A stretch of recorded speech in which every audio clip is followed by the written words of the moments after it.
At Peak Support, we provide customer service that is unmatched in the outsourcing industry, with an average QA score of 95% across our client base. Here's how we do it. We have the best company culture in the industry, with the highest Glassdoor rating of any BPO. That means we're able to hire the best agents. Our agents have an average of 8 years of experience, and we screen a minimum of 50 applicants for every position filled, compared with 5 at most BPOs. That means you get the best agents, and they're excited to come to work every day and deliver exceptional support to your customers. The next piece is management. You'll have a dedicated account manager and the support of our quality assurance analysts, trainers, business analysts, and workforce management team. Our QA analysts dive deep into quality and customer satisfaction data to understand underlying trends and develop action plans for improvement. We also have a low team lead to agent ratio, typically 1 lead for every 8 to 10 agents, compared with 18 to 20 at most BPOs. That ensures your agents get the support they need from leadership. Finally, technology. We can optimize your existing tech stack or bring new best-in-class tech tools to level up your contact center. At one client, we optimized a chatbot, reducing chat volume by 75% while maintaining 97% customer satisfaction. If quality is your priority, outsource with Peak Support. Visit our website or contact us today.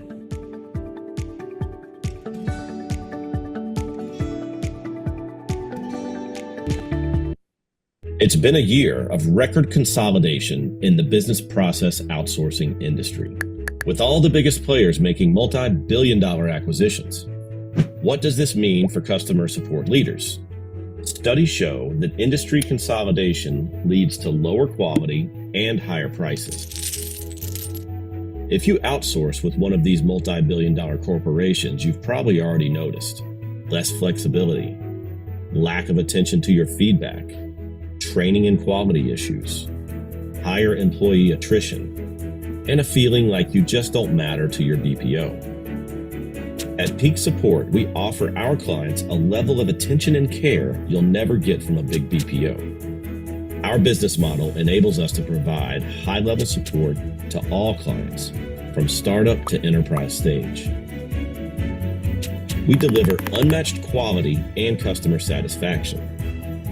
We attract the best agents and retain them because we have the best company culture in the industry and the highest Glassdoor rating of any BPO. That means we can hire critical thinkers who have the skills to provide a high level of support even in complex industries like SaaS, both B2B and B2C, logistics, gaming, e-commerce, consumer apps, health tech, and more.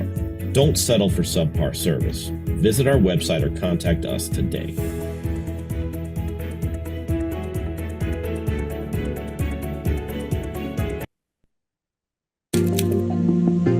We did not set out to raise a bunch of money, get a board of directors, land the biggest client in the world. We were just 4 people who were laid off and seeking that sustainable career. And we went out and we won our first client. And in that year, we won another 2 clients. Those 3 clients are still our clients today. From that day, we've really been driven by 2 things: long-term sustainability and creating opportunity for people. In my group, I support 255 team members and team leads. What's special about Peak Support is that you have a space to make mistakes and learn from them. Peak Support is a great place to work if you want to be challenged, if you want to grow in your career, and if you want to make an impact on the clients and customers you support and the team members around you. There's a very big difference in working for a company that's growing at our rate versus a company that's been around for 50 years and established. And we're looking for people that love those challenges, want to make a mark on an organization, and want to really build something together. And if you're looking for that kind of opportunity, this is an incredible place to grow your career. Having had worked with 4 different big companies, I could say what separates Peak Support is how it is committed to taking good care of its people. People are willing to help. They're willing to go the extra mile. Everyone is super supportive, and leadership encourages us to give feedback, and they share that feedback with the rest of the team. We really appreciate our people. We appreciate the work that they do every day, and we tell them that every day. There's somebody on the other end of the line. There's somebody on the other side of that email or that chat, and they need your help. Are you excited about giving that help? And that's who we're recruiting here. And then we celebrate that. In everything we do, we are celebrating the exceptional work that our team is doing. What's special about the culture at Peak Support is the top level investment from leadership that leads to buy-in at the entry level. It makes it really easy to show up as your whole self at work and get invested. The people that I work with on a daily basis are amazing. There's so much talent in this organization across such a wide range of skill sets. And when everybody is bought into the same mission, it produces incredible results for our clients.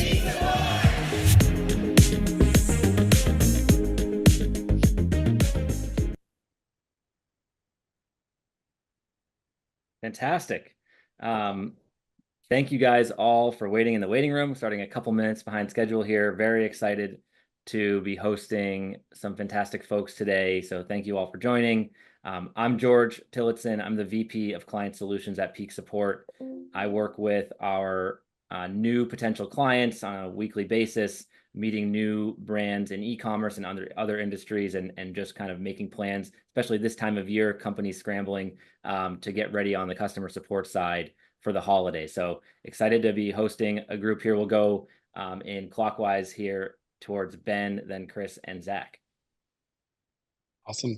Great. Thank you so much, George. Really pumped to be here with you today. Like it says here, I'm Ben Segal. I'm the CXO at 𝐭𝐲, consulting now for more than a dozen brands in any different way that I can.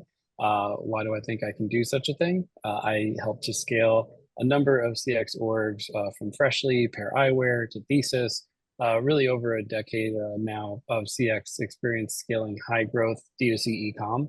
And so now getting to do that on a much larger scale and playing with all the CX tools has been really exciting.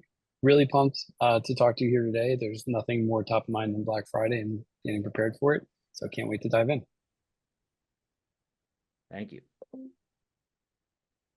Hey everyone, I'm Chris DeYoung, Director of Integrated Marketing over here at Gorgias.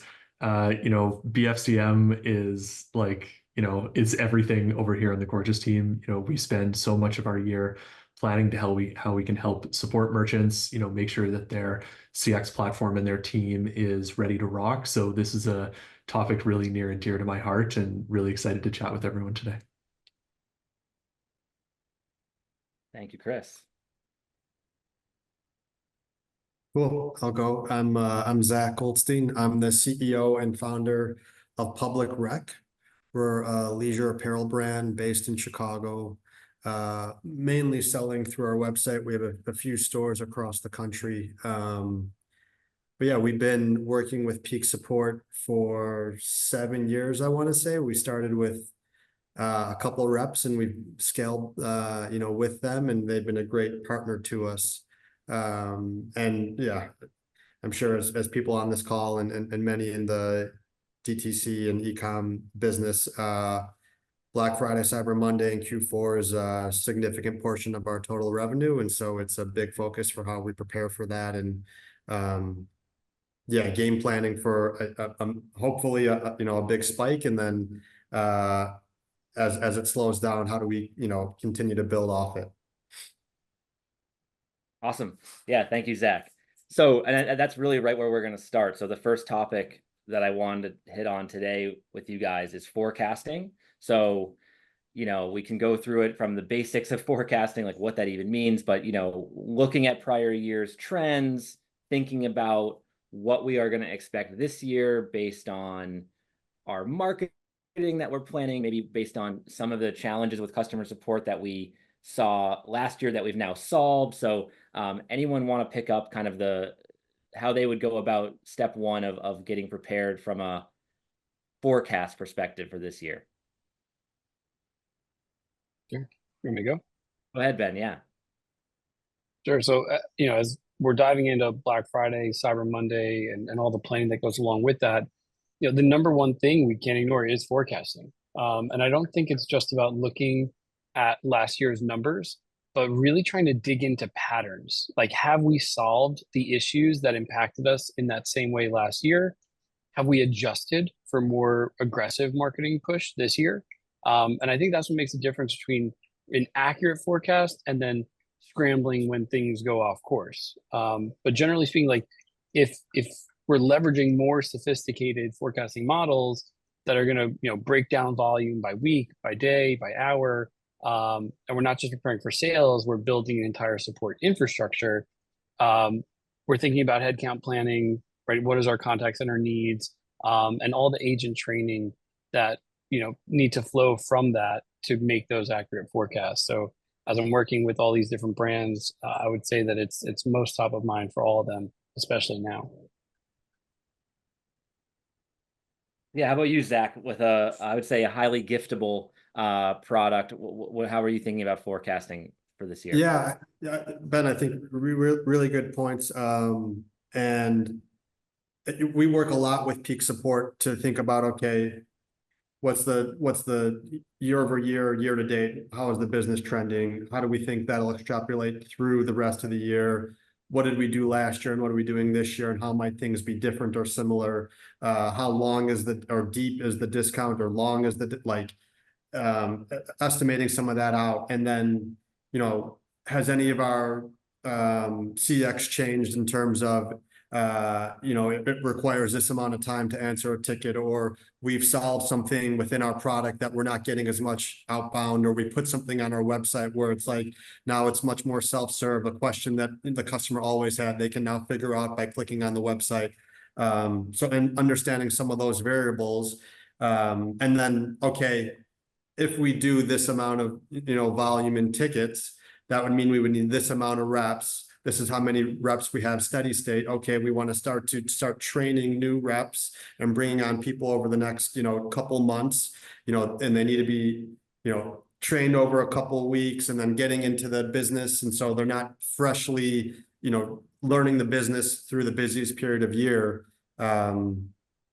Some of the things we're thinking through, and it's really like, it's a mutual relationship with peak, understanding, where do we feel comfortable? Where's either this year, the election may have an impact, which I think we're going to talk about later, but, placing a bet in, if it takes a little longer to get some of these tickets because we've significantly outperformed what we thought our estimates were going to be, we're okay with that. Yeah, those are some of the things we think through. Yeah, we are going to hit on a few kind of unique points about 2024. Chris, anything you're seeing with Gorgias customers broadly and how they're thinking about preparing, I guess, the Gorgias platform or their support tech in general for this year? I think actually jumping off what kind of Zach said, it kind of piqued in my mind, like, you have to do all these things that you can control in the business. You have to think about, okay, like, what is our promo plan? Like, what do we need? This, that, and the other thing. But I think where a lot of folks stop is they know what they need to do, but then what is the work back of that? Like, how many months or weeks prior do you need to start acting on the things you need to do to get in a good spot? So if you need to hire some folks, well, what is the lead time on that? Because like you can come up with the best, forecast plan in the world, but if it's like, oh, that's a 4-month lead time to get ready, well, you might only have 2 months to go. So, it's a lot of it has to do with just making yourself aware and alert of what things you can control in the business and what you can't, and then working backwards to see, okay, like, do we have enough time to do it? What can we do? What can we not do? And then what are maybe the lowest hanging things we can accomplish, or what are the things that we might not even be able to do this time around? Yeah. Would you guys all agree? Can I call out one thing? Yeah, please. So on something Chris said, and thinking about, like, let's say you want to bring on additional help for this time of year, the forecast calls for it, and then trying to make a decision as to like when you're going to do that. I think a lot of business leaders that I've been talking to get frightened, and they think, well, when are we going to make that hiring sprint? And so what I've been able to see on a number of them is you don't have to commit to like full days this early. But if you're bringing people on in September for that Black Friday, Cyber Monday rush, think about 2 hours a day and then scale that up to 4 hours a day. There's so much that you can gain from training and getting them, up and running, getting into your Slack, getting into your Google Suite and getting shared on all the right docs and letting them read, in advance so that when the time comes for, full day shifts and overtime, if you're going with human headcount, they're way more prepared because you invested those couple hours early on. So don't think of it as full shifts this early, and you can really be prepared for when you really need them. Yeah, I agree with that. And I think we're going to talk a little more about kind of like seasonal agents themselves and things that we do on our end. But, it does get more into the details of, well, first of all, on the forecasting side for us and the contact center operations side, it's, it's not just the sales forecast for the season. It's the daily forecast. It's the hourly forecast of what that's going to create for as far as tickets. And then when we bring on seasonal people, we would have different expectations about what they might be able to do, what we should ask them to do, how productive and how quickly and efficient they will be able realistically to do it. So there's a bunch of factors that go into kind of converting sales to support volume to labor kind of full-time equivalent staffing requirements, right? And we'll talk about that a little more. I want to hit you guys with some of these unique points around 2024. So we're seeing an increase in people shopping early. Where do we want to factor that in? We have a Thanksgiving that is falling really as late as it can. So it leaves, the least amount of time really up to the holidays. We're experiencing this kind of non-recession that people keep, that feels like a recession to lots of people. Maybe it doesn't show at the economic reporting level, but it seems to feel that way, and certainly is that way for a lot of people. Elections at hand. We have the potential for port strikes. So is anybody resonating with any one of these kind of unique factors and have any comment on it? Yeah, I think on my side, the way we're kind of thinking about it, one, I remember pretty clearly the softness during the election 4 years ago. And so I'm anticipating some of that again, for at least a couple weeks 4 years ago. And so I think for us as a brand, I think we're aware of it and don't want to overreact in terms of, okay, let's run our promotion for a longer period of time or run a steeper discount. And more so like, if it means we're slower for those few weeks because of some circumstances that we can't control, being okay with that to protect the brand and the customer experience. So that's kind of how we're thinking about it. And then it's like, we think some of these things are going to impact the business, but we don't really know to what extent.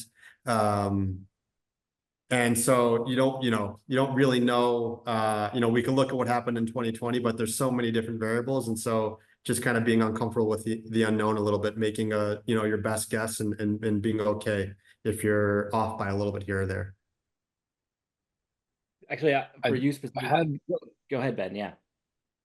Yeah. So just want to follow up real quickly on it because I feel like the really shortened window and the potential around the port strikes, we've come up with this like 4-point playbook, if you want to call it that, of like how we're going to tackle this time of year.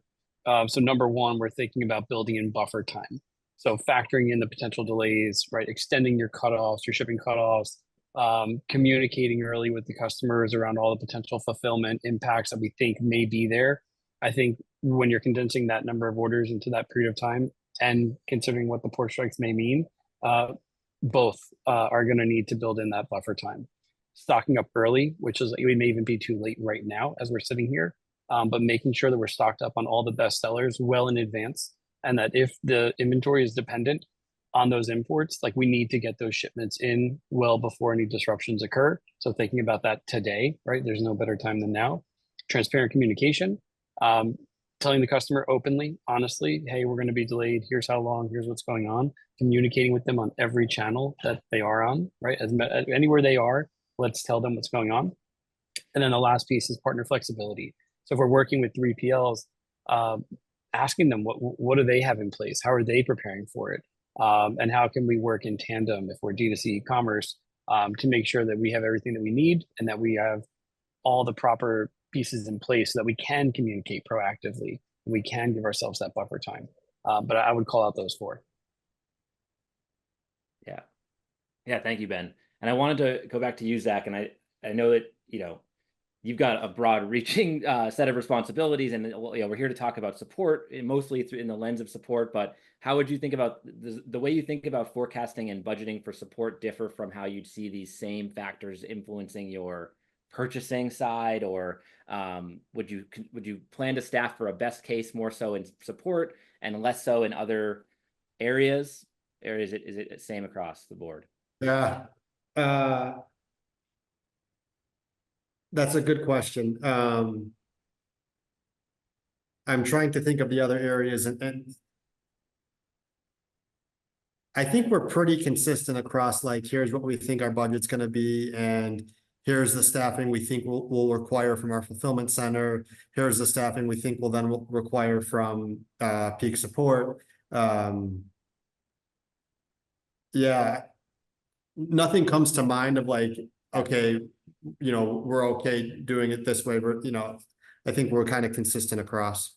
If that's what you were getting at, George. Yeah, that's it. That makes. So one other piece was that I talked to Chris a little bit about in advance was like some of these platforms on the technology side, like a ticketing system, aren't, need to be planned on as far as their cost or the scalability, how many seats we might need, are there, Chris, I don't know if you want to jump in on that. Like, what are some of the considerations around technology we might need to be making dependent on the forecast? Yeah, I can obviously speak, to a support center side, a CX platform side, but I think this applies like to more generally, like for any D2C business. It's, you can do your forecasting, you can do your planning for your business and your inventory and your people, but also looking at your technology spend for the period. If you are going to go into massive overages on a tool that you're using and you're not accounting for that cost, that can really impact your bottom line. So getting ahead of this and saying, okay, look, what is the volume? If the tool you use is based on volume, or if it's based on seats or some combination thereof, are you anticipating like a giant bill in December that you're not planning for right now? So as much as you can forecast things, in your control, like would also like caution, merchants and brands to go and look at their spend across the board. And is there things they can optimize there? Are there things they can change?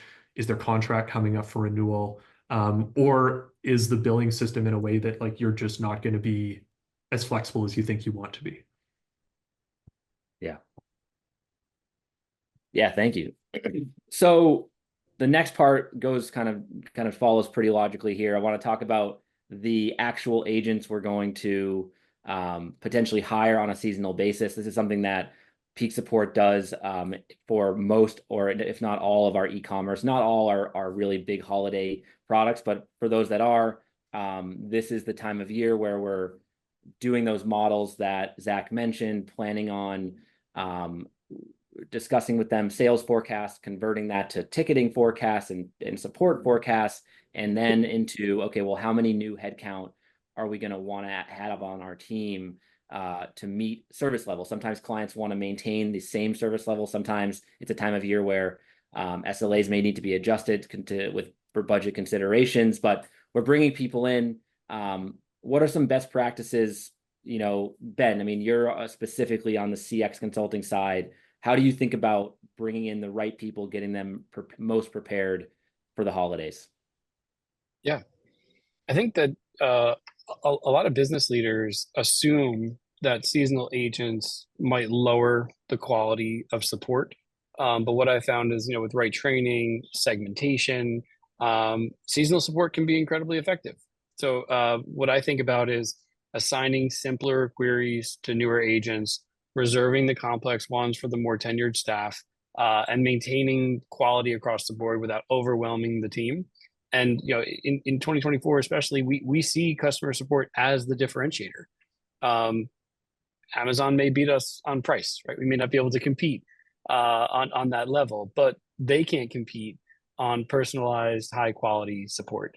And so we think if we do that right, we then turn customers into super fans. And then, when you look at acquisition costs and how they're rising, you really can't afford to lose like the free marketing from the word of mouth referrals. And so investing in customer service and making sure that, especially at this time of year, we care about that quality. We care about trying to maintain those SLAs if we can, and doing so by using these seasonal agents. We don't see it as just throwing headcount at a problem. It's an opportunity to have many more of these like great experiences, so that people come out of this on the other side really talking about what a great experience it was, purchasing from that brand. And so we don't get scared by it. We get geared up for it. And I think it's really an opportunity to make a lasting impact and make yourself known as a differentiator. Yeah, totally agree. Anything to add on that one, Zach or Chris?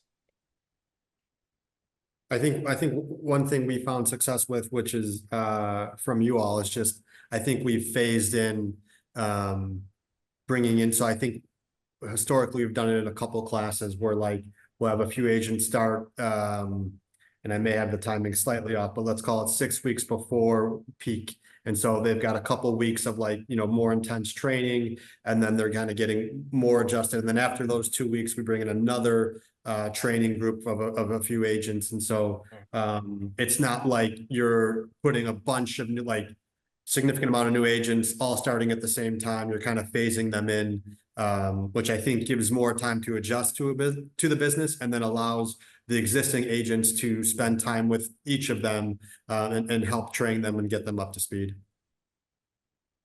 Yeah, absolutely. And I think like another way that you can do that is, besides skilling, right? And Ben's talking about, ticket types and complexities. And I think it's natural to where you have the ability to sort of skill people based on ticket tagging and the types of tickets to the more complex stuff going to your more tenured agents. But that also applies to, across your support channels, right? So, we would want to put newer agents on the more asynchronous channels, more tenured people on, let's say, for those that do have phone, although not that prevalent in e-com. Some of our clients are heavy into the phone, older demographics, different different value of products, things like that. They have phones. So let's shift. First of all, let's make sure we have a team that is skilled at a base level so that many or all of them can go to phone, which is a consideration that happens kind of much earlier about, are we going to have bucketed groups who can really only do non-voice or voice? So we really encourage our clients to have omni-channel agents, even if they are typically on one channel or the other, so that in these times of need, we can all go to those voice channels. And then as we bring people on, giving them the job that they are most able to do. The one other thing I mentioned at the beginning there was, and this is really front of mind for me because we're helping a client plan a big transition, and we can look at historical productivity output of new agents, right? So not, agents that are in their first week post nesting won't have the same expectations for how long their calls will take, how long it takes, how many emails or tickets they'll handle in an hour, whether they'll be handling 1 or 2 or 3 chats, synchronously. So looking at what their weekly capability will be, as well as attrition, if there's any potential for attrition, building that into the model so that like we're matching actual most realistic output of our overall group to this extremely accurate forecast that our client provided about their sales and their tickets. But, it all goes back to that initial forecast, but taking so many things into account so that we have our best chance of hitting service level, and also always not trying to waste, money where we don't need a team. The goal is always to keep the team right sized to the service level goals of the program, right? Great. What about like maintaining quality? The intensity can be high in these moments.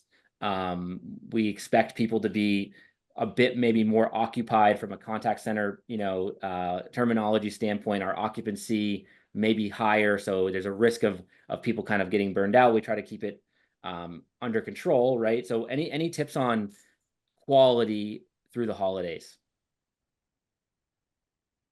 I think the biggest piece is level setting, right? So if you set those expectations with the customers and they have a good understanding of shipping times, availability of product, things like that, they're going to be more inclined to have a positive interaction with those agents.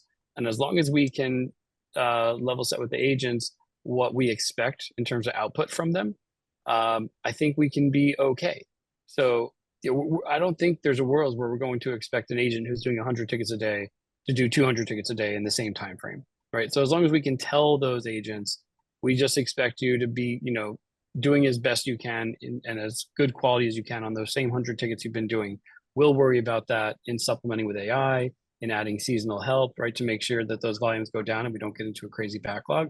But you as an individual agent, just keep doing what you're doing. And as long as we can ensure that they don't feel overwhelmed and that the customers are informed as they can be to ensure that they're not going to come in, super mad and have their expectations not met. I think with all the right training and with the proper onboarding for those team members, you can really see a bump in quality in this time of year if you plan for it the right way. And I don't think you have to sacrifice quality to get efficiency this time of year, when in the past you may have had to do that without any sort of AI there to deflect some of those low-level tickets. You're implementing AI, training the right number of agents, and level setting expectations with those end customers. You may be able to have really high quality conversations this time of year and not have to sacrifice it. Yeah. Yeah, that makes sense. Do you guys feel like that there's a more tendency towards escalated customers? I mean, I know there is as the shipping times come close to the actual date of the holiday, but any insights on that or any fun stories, I guess, from what you've seen in the holiday times?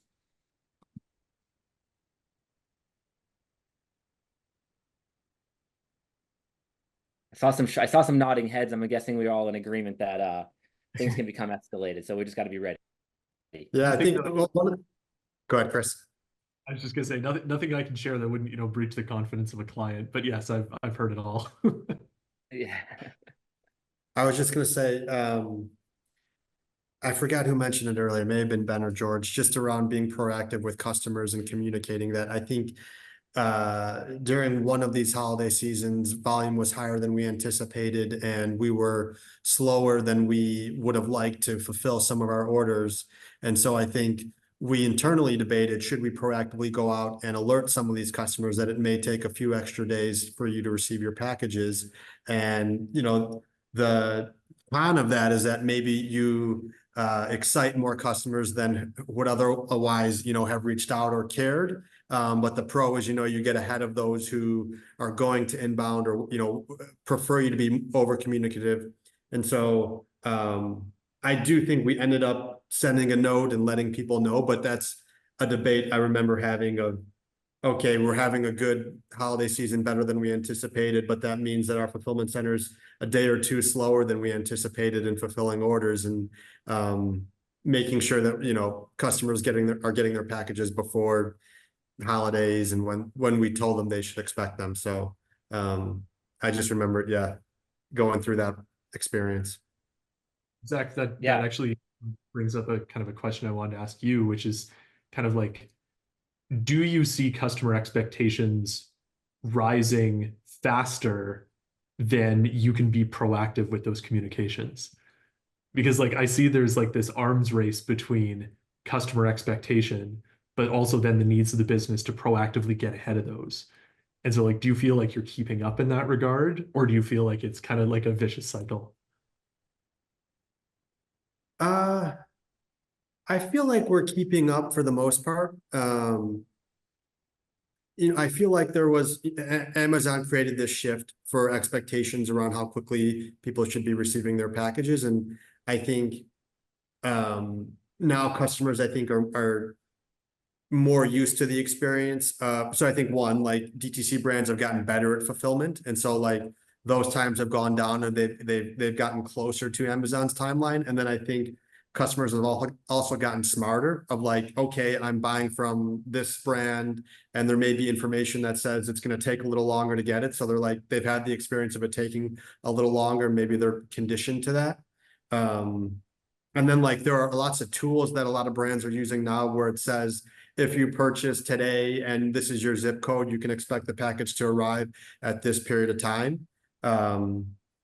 So I feel like there was a bump when Amazon was kind of ahead of everyone else, and now it's flattened out a little bit in terms of expectations. Yeah, that's just kind of our specific experience.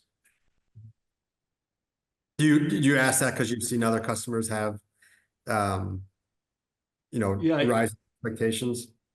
It's kind of, yeah, like I asked that because I'm genuinely curious, because we do see the same thing. We say that we see this rise in customer expectations, and we see customers have to like proactively try to get ahead of it, through support, through their marketing, and then they reach that level, and then the level increases again, right? So it's like the moment you get to a point where you're like, I am ahead of my customers' expectations, well, they just then raise to meet that level, because you're right, people get used to a level of expectation of like shipping, of response time, or whatever.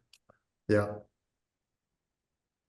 Yeah, we see it. I mean, across our clients, it's so interesting to meet with people who, if they sell, they're a brand new e-commerce with a large clunky product or a frozen product, and like they won't even market it to places that it can't physically reach with their one fulfillment center. I mean, Zach, you're maybe a little more established now, or given the product type, like how quickly it can be in places. But if I happen upon a product that my friend recommends, and they're actually maybe not targeting me based on my location, but I found out about it, and now I am going to expect it to get to me in 2 days like it got to my friend. It's complex, and the scaled businesses and the ones with the most easily shipped products are at an advantage there, right? So it's pretty interesting. And I wanted to talk about, like you just mentioned a little bit, Zach, and I think referencing to what Ben said, but getting into we call this sort of the deflection, I guess, theme or agenda item here. So, what are we putting into place, the low tech, high tech, right at this time of year, so that we minimize the impact of the surge of sales, right? So at a baseline level, this is a good time in our perspective to really clean house on knowledge base. For anything that comes after this part of the conversation and the more technologically advanced options like what Gorgias is providing, having that key, that clean, complete knowledge base I see as a foundation. What other initiatives are you seeing as kind of like our broad stroke baseline tactics for e-coms heading into the holidays? I'd say one thing that we've been talking about a lot is anytime AI comes up, our sort of pitch there is good inputs make good outputs. And so no AI is just going to be a flip of a switch and just work and be incredible. It's going to need to be fed a lot of good data first. And so, like you said, optimizing the knowledge base, really thinking like any tools that are at your disposal. Let's say you use Gorgias and they have a bunch of really cool new AI features that they just released. This is the time to be like, hey, let's turn those on. Let's practice. Let's see what we can do. Let's make sure all of our articles are up to date. Introduce a basic AI chatbot to handle common questions.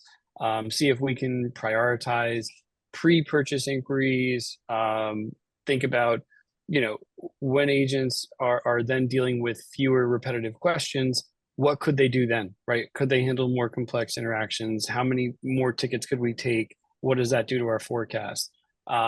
So it all comes down to ensuring that you have the best inputs first, whether it be the articles or the SOPs or like great tickets to reference, a macro library that hopefully exists somewhere and is up to date. All those things make it much easier to empower AI to work for you. And so this is sort of that go time right now to think about, do we have those good inputs to load in to any sort of AI we want to implement and roll out to get us the output that I think we all desire and not sacrifice quality again. I would add on to that by saying, like, you're bang on, Ben. Like, we talk about that internally all the time, like good inputs equal good outputs. I think the other thing I would add on that a lot of people forget sometimes, though, is like guidance.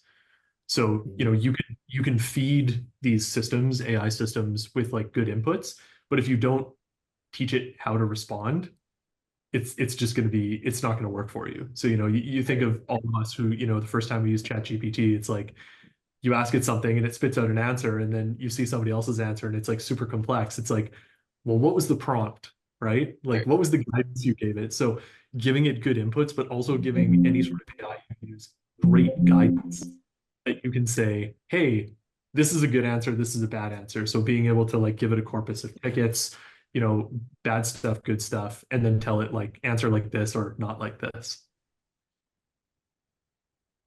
The one thing I'd add, and this is maybe a step removed, but more so is kind of making sure that all of our systems are working. We moved to an ERP last year for the first time, and we found that the volume that we were getting over Black Friday, Cyber Monday was causing issues with our ERP system to have orders flow into our fulfillment center, which then caused a backup in terms of orders being fulfilled on time. And so that's something we've been prepping for, and we're certainly not, you know, a business that would blow up an ERP system. There are many businesses much bigger than us that have found out, you know, have it scalable. And so we've spent the last, you know, few months figuring out, making sure that that system is kind of dialed in so that when we do have some of the increased volume, you know, we won't have a delay in terms of those orders flowing to our fulfillment center and then being fulfilled.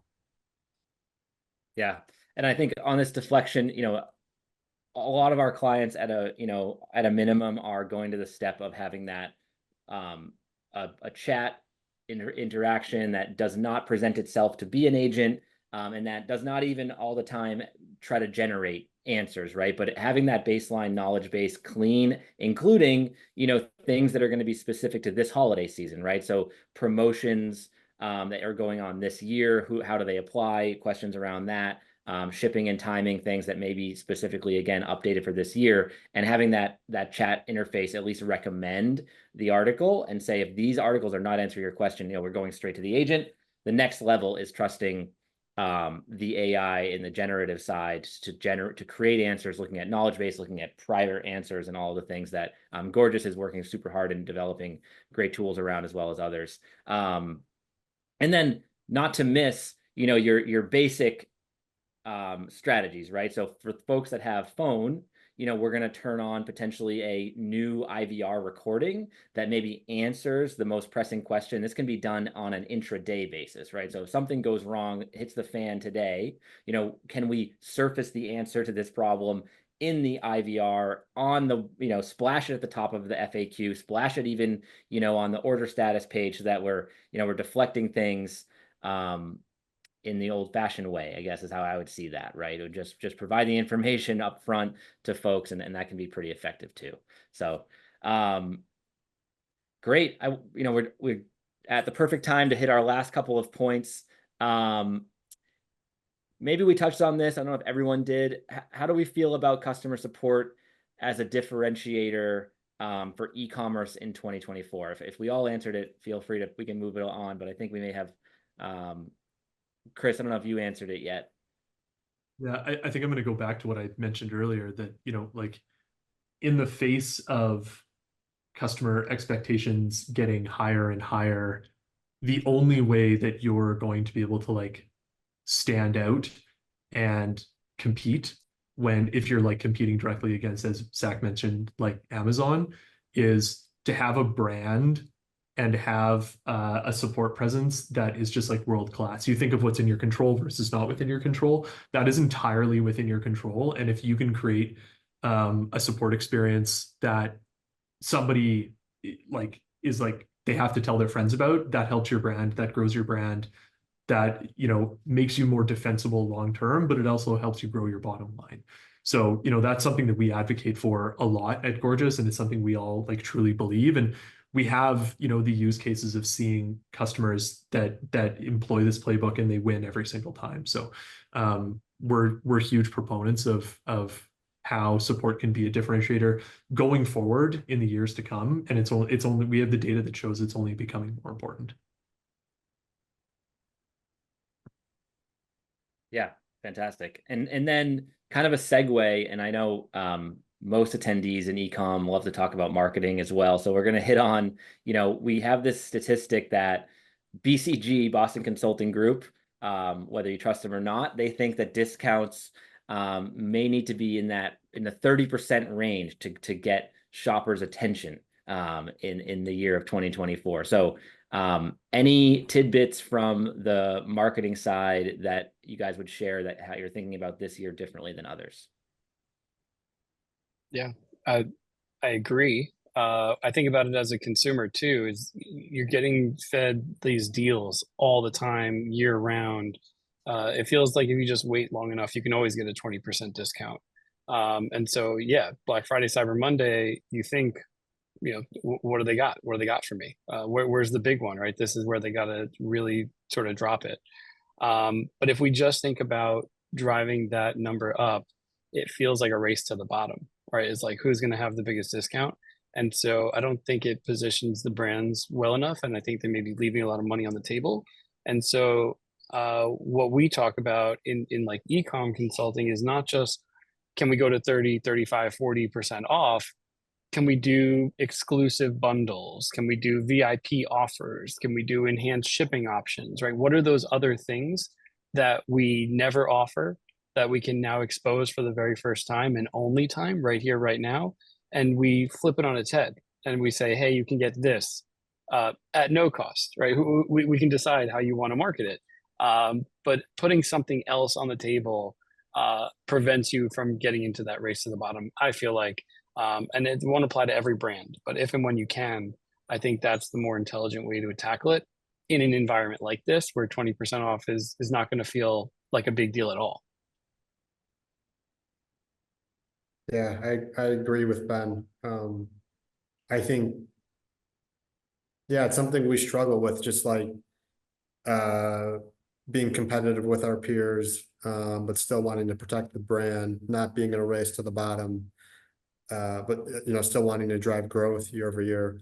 And I certainly do think that discounting has become more prevalent and watered down. A lot of set different customer expectations, and so yeah, I like a lot of Ben's suggestions on you know, different ways to show offers that still protect the brand, but is still intriguing to a new customer. I would just bounce off of that, and I'd say, like, I agree absolutely with everything that Ben said. And you know, one thing that we're starting to think a lot about is the idea of kind of like customer education as CRO, as, you know, like as a way to increase your bottom line, as a way to market. Because, you know, what is marketing at the end of the day? It's like getting somebody excited about your product. But if you can actually answer everyone's questions about your product up front, the likelihood that they're going to purchase is much higher. And if like you're waiting for just a 20, 30% coupon code, okay, but like that might not move somebody to action if they still have like a underlying fundamental question about your product, how it works, what is it best for. You know, just by way of a quick example, like we have a client we work with called Tushy. They make like a bidet that, you know, you can add on to your toilet. You know, this is a product that's fairly high ACV, but it's also a product that, you know, if you screw up the installation, you can flood your house.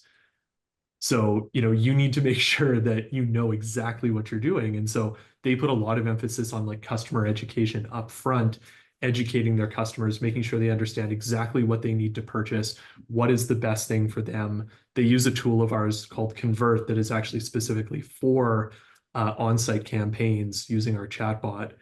And, you know, they're seeing that they don't need to discount as much, because if they can get people to say, this is the exact right product for me, then they don't need to go with this race to the bottom 40, 50%. Yeah, makes sense, particularly when you have a complex product. I can definitely understand being nervous about what might actually happen, whether I'm going to install the bidet or leave it sitting in the box on the shelf. So that's great. Thank you, guys. We did get one question for Zach from Neil. And the question was, are you trying to steer consumers to automation self-service versus live agent interaction? And plans for 2024 versus 2023? We went through some of that throughout the last couple of years of deciding when we like exposing or not exposing a phone number to allow customers to give us a call, When we'd send campaign emails, we went through a period where you couldn't respond to the campaign emails directly. You needed to reach out. I think we've ultimately tried to balance, a premium customer experience and allowing customers to get in touch with us as seamlessly as possible while still, making it scalable. So, having them go through a form and submit, why they're reaching out, which then helps us filter, okay, this ticket's going to go to this agent who is going to respond on this issue. So it's not a great answer because we've gone through different exercises of I think both options, and have tried to find a middle ground throughout, whether it's a phone call or a chat. We have chat on the site. So there are different places where we prioritize, okay, we want it to be self-serve, or okay, we want the customer who wants to get a hold of us to be able to get a hold of us. Yeah.